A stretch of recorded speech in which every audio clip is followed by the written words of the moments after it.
रामेछापमा बाख्रा चराउँदैछु है गाइज म।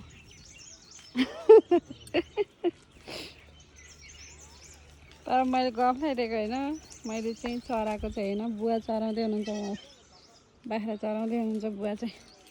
ल बाख्रा कस्तो रुखा चढेको ल हेर।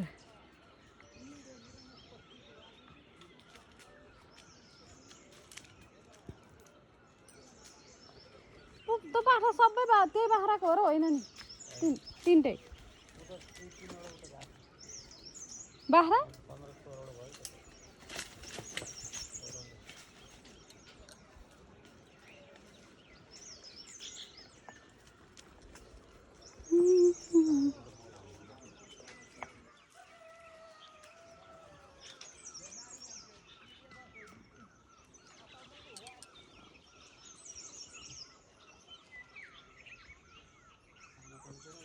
गाडी पनि आएर त्यहाँ बसेको छ ऊ।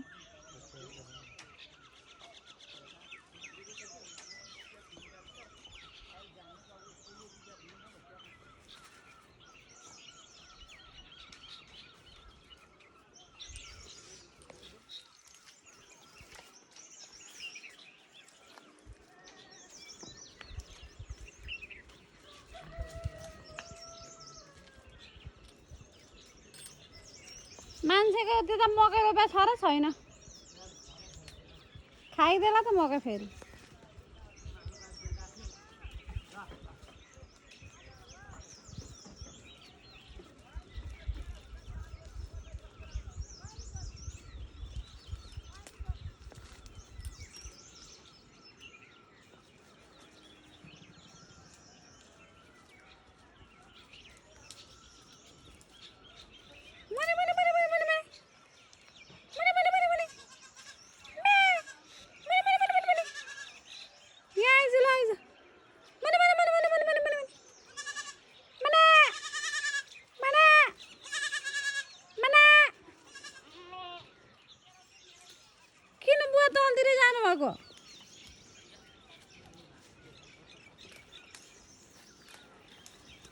त्यो त करीले छ जस्तो छ त।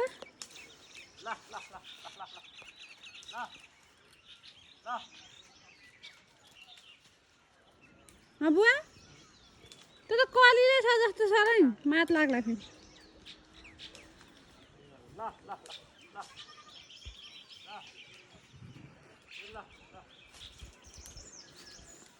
रमाइलो गाउँ घर है।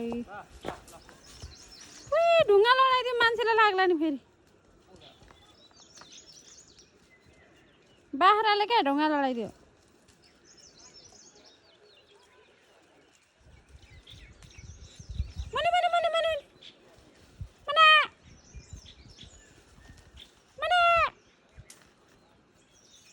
सानसानो पाठा नि चढ्दो रहेछ भाइ। ल हेर ल हेर, खाना घाँस खान लागिसकेको छ। कति 2 महिना भयो, 1 महिना भयो?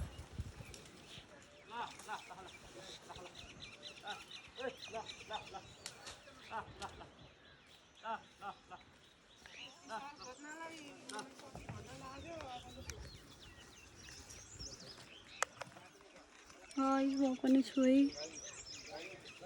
बाख्रा चराउँदै।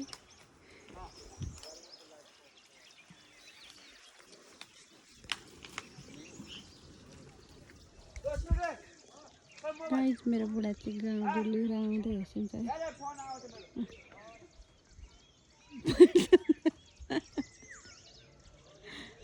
घर आएपछि गाउँ डुलेर घर नबस्ने मान्छे कुन्दी गोजीमा चाहिँ हात हाले गर्नुहुन्छ है। चाहे गर्मी होस् चाहे जाडो होस्, उहाँको त्यो बानी चाहिँ एकदम राम्रो छ। घर आएपछि गाउँ डुल्ने बानी, गाउँ डुल्ने रहेछ। हो गोजीमा हात हाले सालीले भने त हो रहेछ नि। गोजीमा हात हाले गर्ने भने कस्तो राम्रो छ। पाठाले चढाएर नि, पाठाले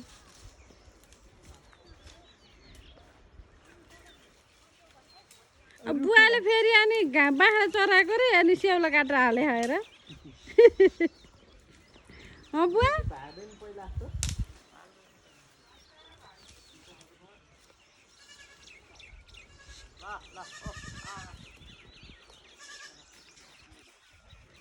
बाख्रा चराउँदै म रामेछापतिर मैले कति धेरै काम गर्छु अहिले बाख्रा चराउने गोबर सर्ने भैँसी दुनी घाँस काट्ने सबै काम गर्छु म अहिले है है अहिले चाहिँ म सबै काम गर्छु है मम्मी मैले घाँस काटेर ल्याएको भैँसी दोको है अनि बाख्रा चराको आलु खनेको भात पनि पकाउँछ है म हाम्रो मम्मी चाहिँ चट्ट पढ्दै हुनुहुन्छ है गाइस मम्मी बुवा बाख्रा चराउने अहिले हामीलाई हाई सुक्खै छ हामी आमा छोरी मजाले बस्छौँ मजाले खान्छौँ गाउँ डुल्ला गोजीमा चाहिँ हात हाल्दै गर्नुहुन्छ उहाँले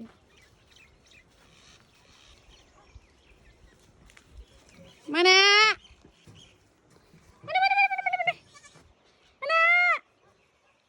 हाम्रो घरमा कुखुरा पनि छ गाइस कक कक गर तपाईँ भाले लिएर आउँछु होइन होइन त्यो अर्जुनलाई फोन गरेर सोध अनि त्यहाँबाट यहाँ यो बनाउनु पर्यो बेलामै बुवाले बाह्र चराको हात बनाएर बस्नु भयो है ल अनि यहाँ के गर्ने अनि काम गर्नुपर्छ अलिकति लसुन प्याज त्यो उहाल्नु छ आलु